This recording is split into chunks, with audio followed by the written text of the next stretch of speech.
Well, Mr. Fanny took off AWF because we ran an angle where I started beating the shit out of her, like pulling her by the hair, slapping her, like an abusive. Yeah.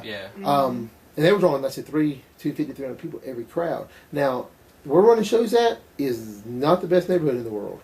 We're literally right in the middle. Did you get babyface pop from beating her up? No.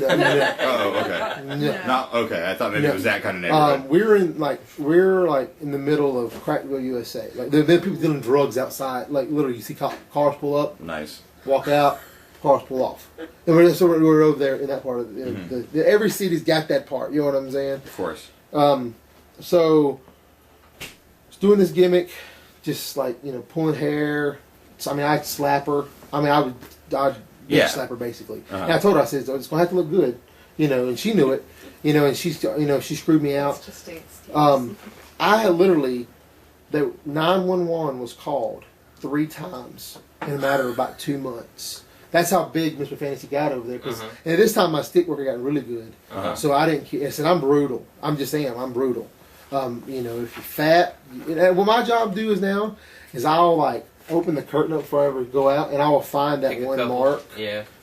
You know what I'm saying? That one mark that's just dressed like an idiot. Right. And I'm like, that's the guy right there. And then I know who I'm going to mess with. Like, I don't know what I'm going to say yet, but I know I'm going to point it out to He's going down. Oh, yeah.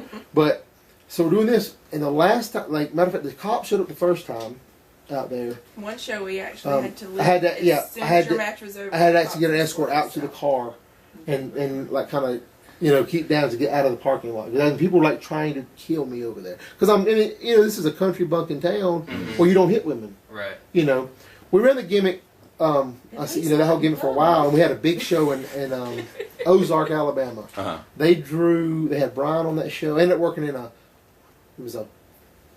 was a 4-team elimination tag team match. It was Forsaken and Sin, Road Dogg. Who was his partner?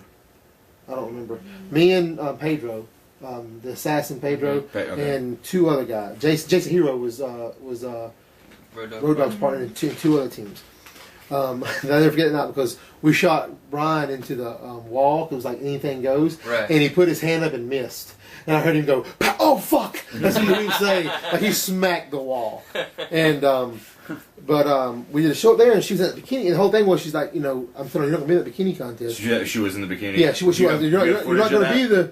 What's that? Do you have footage of that? Somewhere. Sweet. Yeah. Well, you do that too. But I'm like, the whole gimmick up to that point, because it's on TV. They had TV every week. Running in Dothan, Panama City, right in the surrounding areas. That's why the crowd was so big in Ozark. People, it was 600, 700 people. So they can see it and then go see it live. Right. So the whole gimmick was, you're not going to be in that. I'm telling you, you're not going to be in it, because she accepted the thing and all. And I come, y'all done told you, and that's, beat on her. And so she does the gimmick anyways. Right. So, and then, it's where it escalated, because I come running out, slide in the ring. I remember I slid past everybody. I'm like, hey, because I got these slick pants on, it's a vinyl. And I'm like, stop sliding, and I get up and I make her put on a croaker sack, cut holes, croaker sack, potato sack, croaker sack. Right.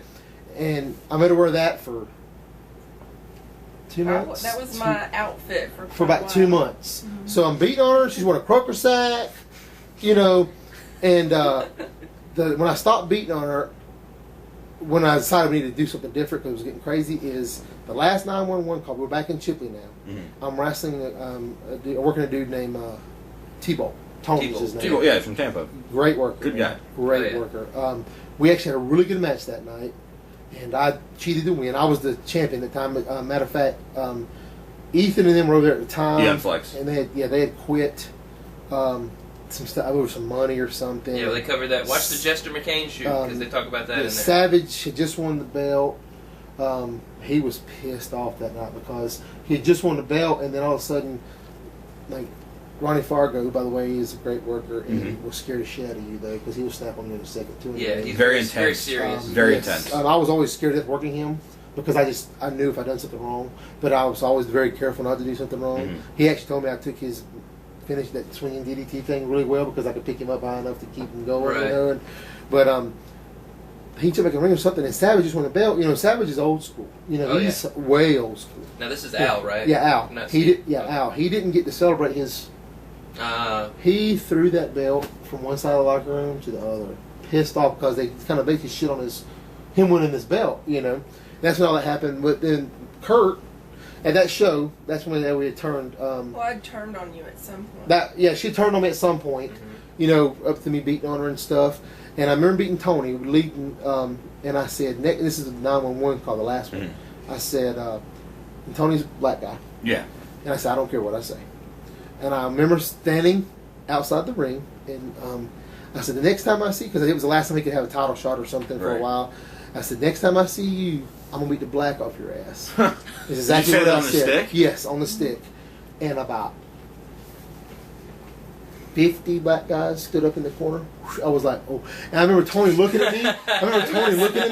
And going, run. Run. He's like, run. Like he would help me, but he wasn't going to do it. Yeah. But, maybe 25 brothers, I can talk him down. But I got him. But that night, because I remember them telling me they had the actual 911 phone call. It was like this long. It was send an ambulance to the Rolac Community Center. I'm going to shoot Whitey. That's all they said. So that's not, we got escorted out of there too. Escorted, gone. Well, she turned on me in AWF. She was a commissioner. She was making me, I'm the champion. No, I wasn't the champion at the time. She was making my life miserable hell. She was doing anything I could do. She made me work 3 times or work 2 on 1. Or, of course I kept getting over with, cheating. We end up doing, with Curtis Leroy, we built it to a thumbtack match, which by the way sucks. Don't ever do one of those. Yeah. That's not talking about. I went hardcore. It's not really hardcore, but it was. But it was with a payoff. It was for the payoff. It was for a reason. Right. Blow off, yeah. So what we did, and I got that on tape too, and I beat Curtis Leroy to death with a chair. Like the chair shots, people are like there's little kids crying. They were that bad. And he don't put his hand up neither. Like he's just take give it to me. Right. And I remember hitting 3 times in the back, bam, bam, bam, 2 times in the head, and I drew back, and my arm was so tired, I came like baseball bat style instead of over the top. And I thought literally, he was like, boom, he just collapsed. I'm like, oh Lord. But then she ended up turning on him. Out with him. Yeah, she came out with him that night. Then ended up turning on him. And I won that belt and became the commissioner. I won that belt and became the commissioner. Right. That's not Al. I said they all left. So the gimmick was, who else better have the belt but Mr. Fantasy? Because I was the heel. Right. So I come out and say, I thought this I'm commissioner, blah blah. I'm gonna go get the guy that's gonna be champion. I'm just gonna appoint somebody. I got that power. So I came out with it, and I was champion for, which belts don't mean shit in independent wrestling, but I was champion for, I don't know, 6 months. But that's, that was just the way it worked. Right. Speaking of Leon, I have no beef with Leon now, and I think he's a really good worker. But for some reason, when he got the book over there in Chipley, automatically I had to be a babyface. And in my opinion, because I was the heel over there, because I was getting 911, you know what I'm saying? Right. And at one time, I was with him. It was him, Jester, me, and Jester's brother, Roman. We were the CWA, Canadian Wrestling Alliance, or something. I remember reading about it. All this. You guys had a big stuff. heel faction. Yeah, had a faction. Ian was the world champion. I was the television champion at the time, which is actually, I say TV champion because I actually had TV. Right. Like, we're a TV champion. No, who's got TV? Right. But and I don't know why. I don't know if he was thinking, if he was like, Fantasy Babyface, then we know about his heel heat. You know what I'm saying? Automatically, boom. Fantasy's got to be a babyface. So you know what Fantasy did? Fantasy ran. But they want to tell me, they want to use my real name. You can't, Mr. Fantasy. We got to make it more sentimental. Because what happened is they turned on me.